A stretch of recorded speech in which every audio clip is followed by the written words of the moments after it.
The massive space station called Nexus Prime floated in the darkness between stars like a glowing jewel. Ships from 12 different alien worlds were docked at its ports. Each vessel was beautiful and clean, their hulls polished to perfection. The creatures inside these ships had come to celebrate their great victory over the Void Swarm, the terrible enemy that had threatened to destroy all life in the galaxy. Inside the station's grand meeting hall, alien delegates sat in their special chairs designed for their different body types. The Zephyrians looked like living crystals that sang when they spoke. The Mindari had large heads and could read thoughts. The Kalthans stood tall like warriors from ancient stories, their armor decorated with symbols of honor. 9 other species filled the room, all proud and pleased with themselves. They had won the war. The Void Swarm was defeated. Now they would divide up the empty worlds that the Swarm had once controlled. Everything was going according to plan. Then the alarms started ringing. A battered human ship appeared on the viewing screens. The vessel looked like it had been through hell. Black scorch marks covered its hull. Pieces of metal were welded on like bandages. Sparks flew from damaged systems. This was not the kind of ship that belonged at such an important meeting. The Zephyrian Chancellor made a sound like breaking glass. Through the translation systems, his words came out cold and sharp. "Unknown vessel, you were not invited to this gathering. State your business or leave immediately." On the main screen, a human face appeared. The man looked tired. His uniform was dirty and torn in places. Dried blood stained his collar. Behind him, other humans worked frantically at smoking control panels.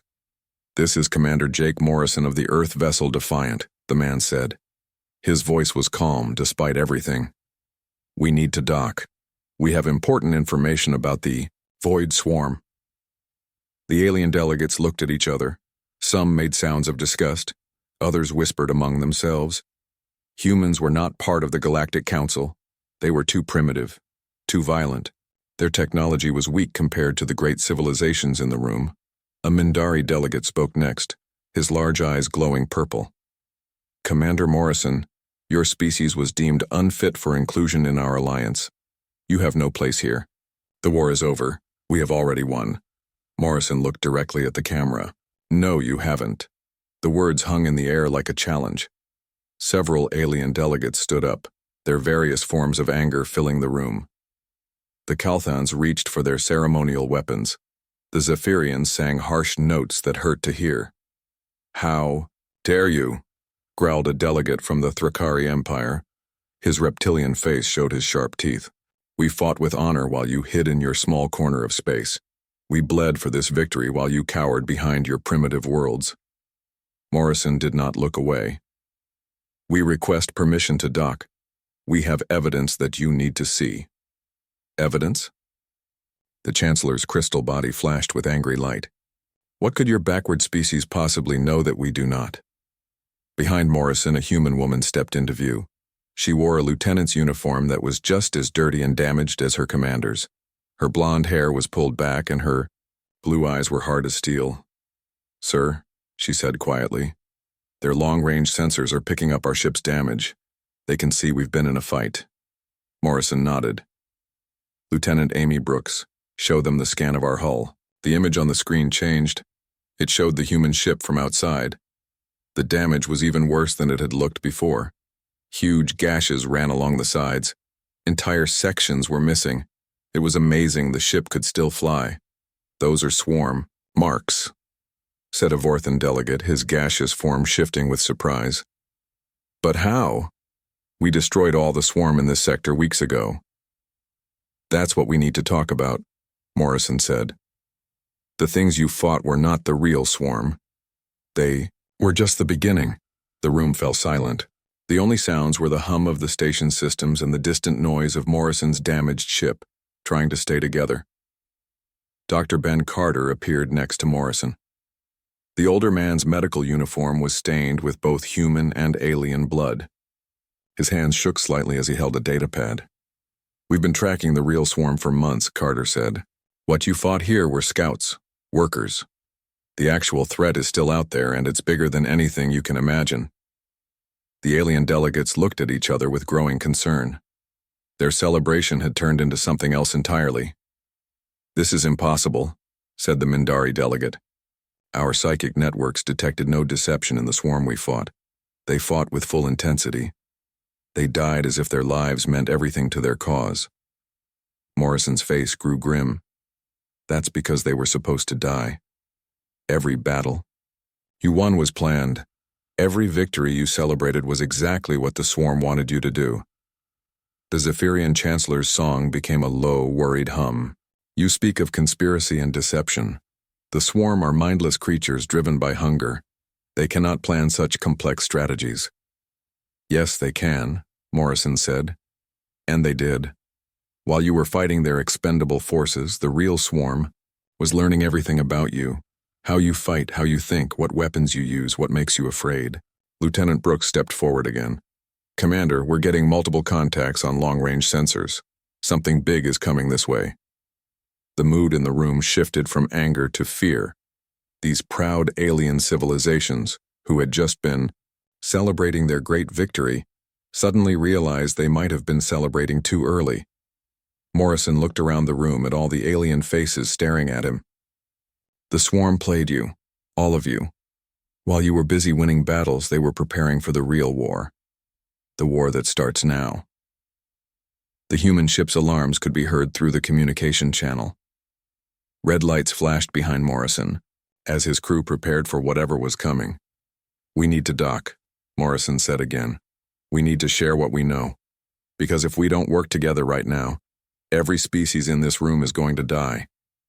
The Galactic Council finally allowed the human ship to dock. Commander Morrison walked through the airlock with Lieutenant Brooks and Dr. Carter beside him. Their boots echoed on the polished floor of Nexus Prime. Every step reminded the aliens how different humans were. The other species glided, floated, or moved with grace. Humans just walked with heavy determination. In the great meeting hall, the celebration had stopped. The alien delegates sat in their chairs, waiting. Some looked curious, others looked angry. All of them looked worried. Morrison stood at the center of the room. He did not ask for permission to speak. He just began. 3 months ago, our deep space monitoring stations detected unusual activity beyond the galactic rim, he said. We sent scout ships to investigate. What we found changed everything. The Zephyrian Chancellor sang a note of doubt. Your primitive sensors could not detect what our advanced systems missed. Maybe that's why we found it, Morrison replied. We weren't looking for what you expected to find. Lieutenant Brooks activated a holographic projector. Images filled the air above the delegates. They showed vast empty space, so dark it seemed to swallow light itself. This is Sector 7 Alpha, beyond the outer spiral arm, Brooks said. Your maps show it as empty space. Dead zone. Nothing there but cosmic dust and old radiation. The images changed. Now they showed something that made several delegates gasp. Huge structures floated in the darkness. They looked like cities, but cities made of flesh and bone and something worse. Organic towers twisted up from massive bases. Things that might have been ships moved between them. But they were alive, breathing, pulsing with their own light. These are swarm breeding facilities, Carter said. Each one is the size of a small moon. We counted over 200 of them in just this one sector. A Kalthan warrior stood up, his hand on his sword. This is impossible. We searched those regions. Our ships found nothing. Your ships found what the swarm wanted them to find, Morrison said. Empty space, clean sensor readings, nothing to investigate. The images changed again. This time they showed the inside of one of the structures. The delegates who had stomachs felt sick. Long halls stretched into darkness, filled with eggs the size of starships. Creatures that looked like the swarm soldiers they had fought crawled over everything, but these were different, bigger, smarter. Some of them worked with tools. Others seemed to be giving orders. The swarm you fought were babies, Brooks explained. Workers. Cannon fodder. These are the adults. The real swarm. The ones that have been planning this war for decades. Dr. Carter stepped forward. We captured some tissue samples from the facilities. The biology is fascinating and terrifying. The small swarm you fought were designed to lose. Their genetic structure actually prevents them from winning certain types of battles. That makes no sense, said the Mindari delegate. Why would they create soldiers designed to fail? Because they weren't soldiers, Morrison said. They were spies. Every time one of your weapons killed a swarm creature, that creature transmitted data back to the hive mind. They learned how your energy weapons work. They studied your battle tactics. They recorded your ship designs, your communication frequencies, your sensor capabilities. The room grew very quiet. The only sound was the gentle hum of the station's life support systems. Every battle you won gave them more information, Carter continued. Every heroic charge, every clever strategy, every technological advantage you used was recorded and analyzed. They know everything about how you fight. The Thrakari delegate's scales turned a darker color, which meant he was afraid, but we sensed their desperation, their fear when they died. My people can smell terror, and those creatures were terrified. They were supposed to be, Morrison said. Fear makes you fight harder. It makes you use your best weapons, your most secret tactics. The swarm wanted you to be afraid because afraid enemies show everything they have. Lieutenant Brooks changed the holographic display again. Now it showed star charts with red markers scattered across them. There were hundreds of red dots, maybe thousands. These are confirmed swarm breeding facilities, she said. We've found them in 18 different sectors, all hidden, all protected by technology that makes them invisible to standard sensors. How did you find them? Asked a Vorthon delegate, his gas cloud form swirling with agitation. Morrison looked at him directly. We followed the supply lines. The small swarm had to eat something. They had to get their orders from somewhere. We tracked the nutrients, the communications, the waste products. We did detective work instead of relying on fancy sensors. Dr. Carter pulled out another data pad. The breeding cycles are accelerating. Based on the biological data we collected, the real swarm will be ready to attack in less than 2 weeks. And when they come, they'll come in numbers that will make your previous battles look like minor skirmishes. The Chancellor's crystal body flashed with different colors as he processed this information. How many? Conservative estimate, Morrison said. 10 billion ships in the first wave. Each one bigger and stronger than anything you fought before.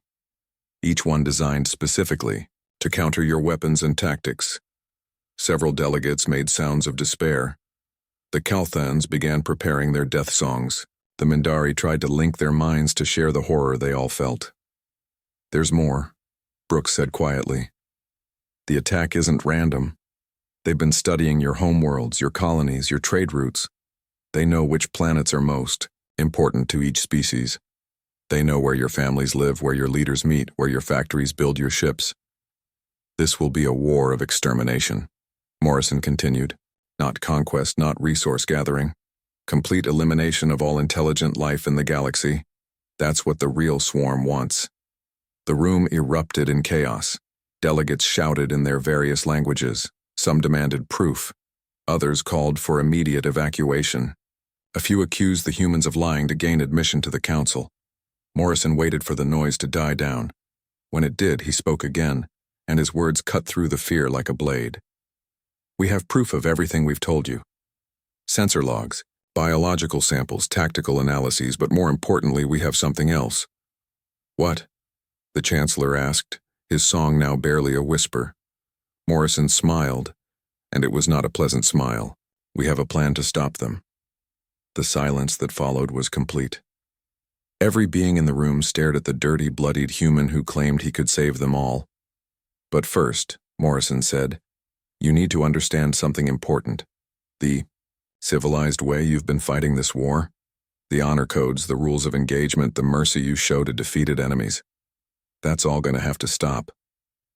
Lieutenant Brooks stepped beside her commander. Because the real war isn't going to be won by being civilized. It's going to be won by being human. 2 months earlier, Captain Lisa Hayes stood on the bridge of her ship Shadowrunner. The vessel was small and black, designed to hide in space like a predator waiting for prey. Unlike the beautiful ships of the Galactic Council, Shadowrunner looked mean and ugly. Its hull was covered with sensors that could detect things other ships missed. Contact ahead, said Engineer Tony Blake from his station. His hands moved quickly over controls that sparked and smoked. Human technology was not pretty, but it worked. Big one. Really big. Communications specialist Rachel Adams looked up from her console. I'm getting organic signatures. This thing is alive. Hayes stared at the screen. What she saw made her stomach turn. A massive structure floated in the darkness, shaped like a twisted flower made of meat and bone. Things crawled over its surface. Ships that breathed and pulsed moved in and out of openings that looked like mouths. This is it, Hayes said quietly. This is what we've been looking for. While the Galactic Council fought their glorious battles against swarm scouts, human ships like Shadowrunner had been hunting in the dark spaces between stars. They did not seek honor or glory. They sought the truth. And the truth was ugly. Hayes had volunteered for this mission because she understood something the alien species did not. Humans had spent thousands of years fighting each other. They knew how to track enemies, how to find hidden bases, how to think like killers. The Council species fought with honor. Humans fought to win. Take us closer, Hayes ordered, but keep us in the sensor shadow of that asteroid field. Tony Blake worked his controls with steady hands. You know this is crazy, right, Captain?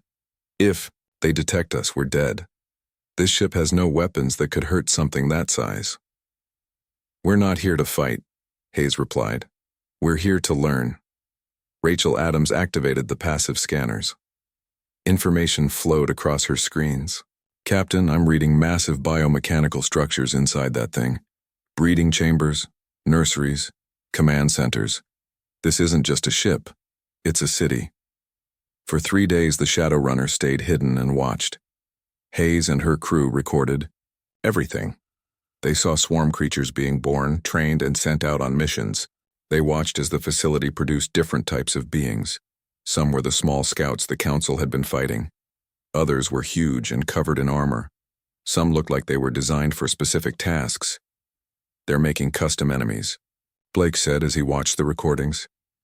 Look at this one. Those claws are perfect for cutting through Zephyrian crystal armor. And that one has shields that would deflect Mindari psychic attacks.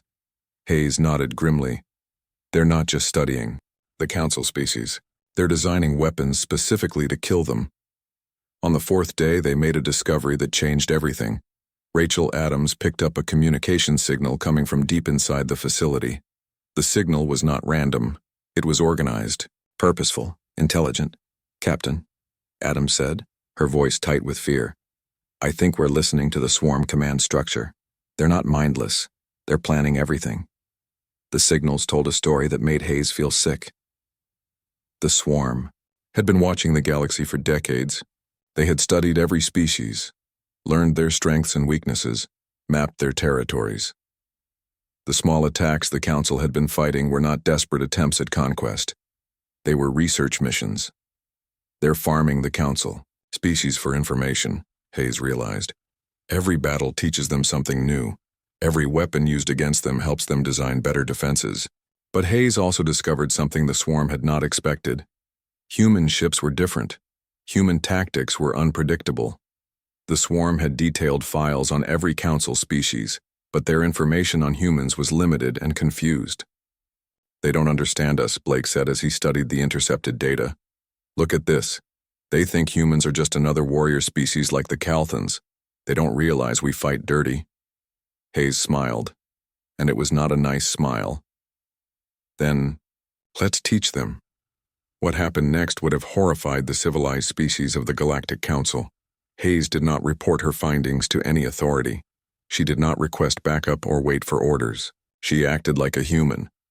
The Shadowrunner carried a small crew of specialists trained for exactly this kind of mission. Sergeant Danny Murphy led the combat team. His soldiers included Corporal Kate Wilson and 6 others who had volunteered for the most dangerous job in human space. They were not heroes in the traditional sense. They were killers who fought without honor or mercy. Here's the plan, Hayes told her crew. We're going inside that thing. We're going to plant charges in the breeding chambers, poison the nurseries, and kill everything we can find. Then we're going to get out and find the next facility. What about prisoners? Asked Wilson.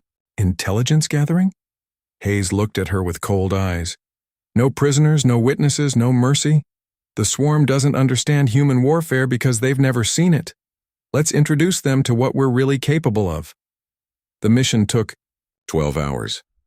Murphy and his team moved through the swarm facility like ghosts. They used weapons the council species would have considered barbaric. Poison gas that dissolved organic tissue. Biological weapons designed to corrupt swarm DNA.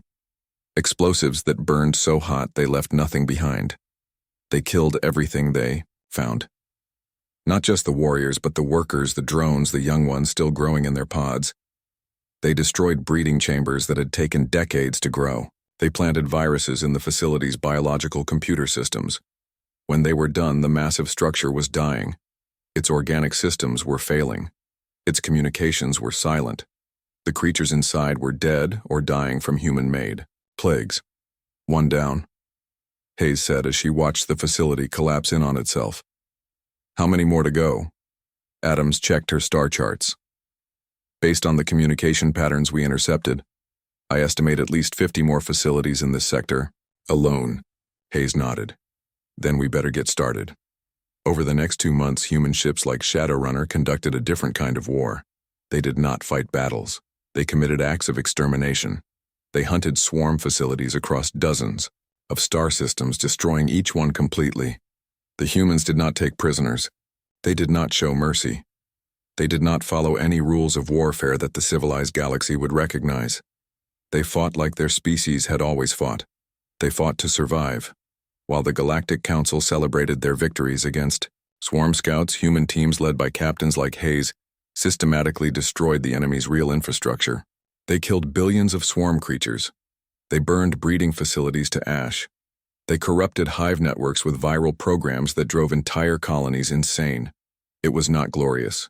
It was not honorable. But it worked. By the time Commander Morrison arrived at Nexus Prime, the real war was almost over. The massive swarm invasion that should have destroyed all life in the galaxy had been reduced to scattered survivors hiding in the deepest corners of space. The Galactic Council had won their war through honor and courage, but humans had won the real war through methods too brutal for civilized species to contemplate. The holographic displays in the Nexus Prime meeting hall showed scenes that made the alien delegates sick. Commander Morrison had opened the human military archives. What they saw was not war as civilized species understood it.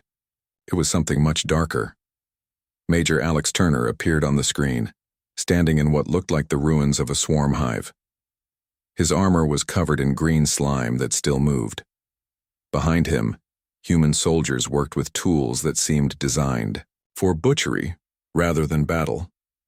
Day 15 of Operation Silent Death, Turner's recorded voice said. We've reached the core breeding chamber of Facility 7. Staff Sergeant Rodriguez and her team are placing the biological charges now. The camera moved to show a massive cavern filled with eggs the size of buildings. Each egg pulsed with its own light. Inside them, shapes moved and grew. These were not the small swarm scouts the Council had fought. These were something much worse. Staff Sergeant Maria Rodriguez appeared in the image. Her face was hard as stone. She held a device that looked like it belonged in a nightmare. Green liquid dripped from its nozzles. Each egg contains approximately 50 adult swarm warriors, she said calmly. Designed specifically to counter Galactic Council battle tactics, we're injecting them with a modified human virus. It will kill them before they can hatch. The Mindari delegate in the meeting hall made a sound of horror. You're killing unborn children. Morrison paused the recording and looked at the delegate. No. We're killing weapons that were designed to murder your children. The recording continued. Rodriguez and her team moved from egg to egg, injecting their poison. Each injection killed dozens of creatures that would have grown up to destroy entire worlds. The humans worked quickly and efficiently. They showed no emotion. This was just another job to them. The Council species could never do this, Morrison said to the room.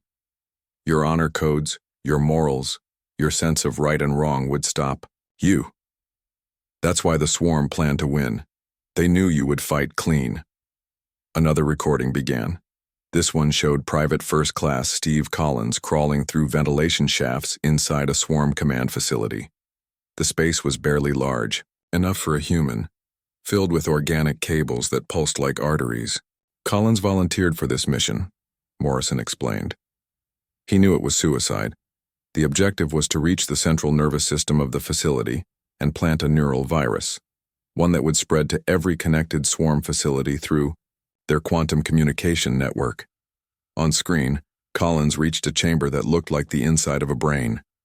Massive nerve clusters stretched in all directions. The soldier pulled out a small device and began connecting wires to the neural tissue. His hands shook slightly, but his work was precise. "If this works," Collins whispered to his recording device, "we can kill their entire communication network in this sector. They'll be blind and deaf, cut off from the hive mind." Alarms began sounding in the facility. The swarm had detected the intrusion. Collins worked faster, ignoring the sound of approaching enemies. When creatures began pouring into the chamber, he activated the virus and then detonated explosives strapped to his chest. The recording ended with static. "Collins died completing his mission," Morrison said quietly. "The neural virus worked. We shut down 17 facilities in one day. Billions of swarm creatures died when their hive connection was severed." The alien delegates sat in shocked silence. The Calthans, who prided themselves on warrior honor, looked sick. Their code of battle required facing enemies in open combat. What they had just seen was something else entirely. "Your soldier committed suicide," said a Calthan war leader. "There is no honor in such death." "There is no honor in any of this," Morrison replied. "That's the point. Honor gets you killed when you're fighting for survival." The next recording showed Corporal Kate Wilson leading a team through a swarm nursery. The creatures here were young, barely able to move. In any civilized war they would be spared, protected under rules of engagement that separated combatants from non-combatants. Wilson and her team killed them all. "Each larva will grow into a planet killer," Wilson explained as she worked. "We found their genetic programming.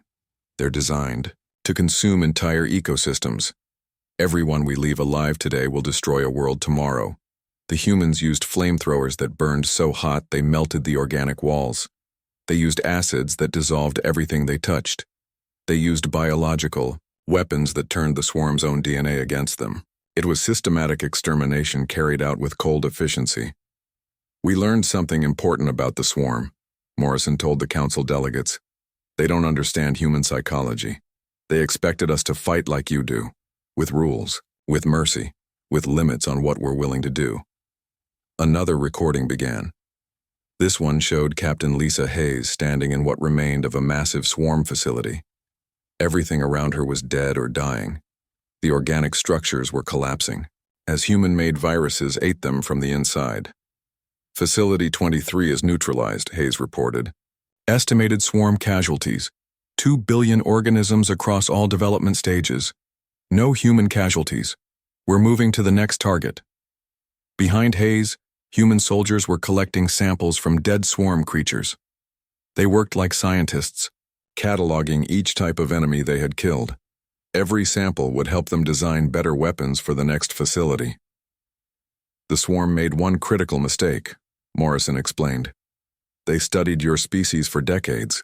They learned your strengths, your weaknesses, your moral codes. But they barely studied humans. We were considered too primitive to be a real threat." The final recording showed the aftermath of the human campaign. Star charts displayed dozens of sectors where swarm facilities had once existed. Now those sectors were empty, dead. The massive invasion force that should have destroyed the galaxy was gone. In 3 months of operations, human forces eliminated approximately 90% of the swarm's breeding capacity, Morrison said. "We destroyed their command structures, their communication networks, their resource-gathering operations. We hunted down their leaders and killed them in ways that broke their hive mind connections." Dr. Carter stepped forward with his datapad. "The remaining swarm survivors are scattered across dozens of systems. They're no longer a coordinated threat. Without their hive network, they're just animals. Dangerous animals, but not an extinction-level threat." The council delegates sat in stunned silence. They had been celebrating a victory in a war they had never really fought. While they engaged in honorable combat against expendable scouts, humans had been conducting a campaign of extermination against the real enemy. You committed genocide, whispered the Zephyrian Chancellor. Morrison nodded. Yes, we did. And because we were willing to do what you could not, your species still exist. The weight of that truth filled the room. The civilized species of the Galactic Council owed their survival to acts they would never approve of. Their moral superiority had been protected by human brutality. The real war was never about honor or glory, Morrison continued. It was about survival, and humans have spent our entire history learning how to survive against impossible odds. We know how to do things that civilized species cannot even imagine. Lieutenant Brooks activated one final display. It showed current sensor readings from around the galaxy. The massive swarm invasion that should have been arriving at any moment was nowhere to be seen. The threat was over. You're alive because we were willing to get our hands dirty, Morrison said simply. Because someone had to do the ugly work while you fought your clean war. The silence in the meeting hall stretched on for what felt like hours. The alien delegates stared at the empty holographic displays where evidence of human brutality had just disappeared. Some of them were shaking. Others sat perfectly still, as if moving might make the horrible truth more real. Admiral Karen Ross stepped through the airlock doors. She was older than Morrison, with gray hair and scars that told stories of many battles. Her uniform was clean, unlike the others, but her eyes held the same hard look that marked all the human military personnel. I apologize for being late, Ross said as she walked to the center of the room. I was finishing the final sweep operations in Sector 12. We found 3 more swarm facilities hiding in asteroid fields. They've been dealt with. The way she said dealt with made several delegates flinch. They all knew what that meant now. Ross looked around the room at all the alien faces. I see Commander Morrison has shared our operational records with you. Good. It's time you understood what really happened during your war. The Zephyrian Chancellor found his voice first. His crystal body flickered with confused lights. Admiral Ross, what your species has done, it violates every principle of civilized warfare. You have committed acts that we cannot what? Ross interrupted. Cannot approve of? Cannot understand? Cannot live with? She smiled, but there was no warmth in it. You're already living with it. You've been living with it for 3 months. A Mindari delegate stood up, his large head pulsing with agitated thought patterns. We did not ask for this. We did not authorize these actions. Your species acted without consulting the Galactic Council. The Galactic Council excluded us, Ross replied calmly. You deemed us too primitive, too violent, too dangerous to include in your civilized alliance, so we acted alone. We did what needed to be done while you played at war. The Thrakari delegate's scales turned dark red with anger. You had no right to make these decisions for the galaxy. Who gave you the authority to commit genocide? Ross turned to face him directly. The same authority that gave you the right to exist. Survival. When extinction is the alternative, moral authority becomes a luxury no one can afford. Dr. Carter stepped forward with fresh data on his pad. Admiral, the final biological analysis is complete. Without our intervention, the swarm invasion would have launched in 11 days. Conservative estimates put casualties at 95% of all intelligent life in the galaxy within 6 months. 95%, Ross repeated, letting the number sink in. That means almost everyone in this room would be dead. Your families, your children, your entire civilizations would have been consumed, but you would have died with your honor intact. The room erupted in arguments. Delegates shouted in their various languages. Some demanded that humans be tried for war crimes. Others called for humanity to be expelled from the galaxy entirely. A few sat quietly, understanding the impossible position they were in. Morrison raised his voice above the chaos. You want to put us on trial? For saving your lives? For doing what you were too civilized to do? Yes, shouted a Vorthan delegate, his gaseous form swirling with rage. There must be consequences for such actions. There must be justice. Ross laughed, and the sound was bitter. Justice? You want justice? Here it is. You're alive. Your children will grow up. Your civilizations will continue, That's the only justice that matters. The Kaltan war leader spoke next, his voice heavy with shame. We are warriors. We should have been the ones to make these hard choices. We should have done what was necessary. No, Ross said firmly. You shouldn't have. And you couldn't have. Your warrior code, your sense of honor, your belief in fair combat, those things are what make your civilization worth saving. If you had done what we did, you would have become something else, something darker. Lieutenant Brooks activated a new display. It showed star charts of the galaxy, with markers indicating every world where intelligent life existed. Thousands of civilizations, trillions of beings. Every one of these worlds exists because humans were willing to do what civilized species cannot do, Brooks said. We took on the moral burden so you didn't have to. The Mindari delegate sat down slowly. His telepathic abilities were picking up the emotional undercurrents in the room.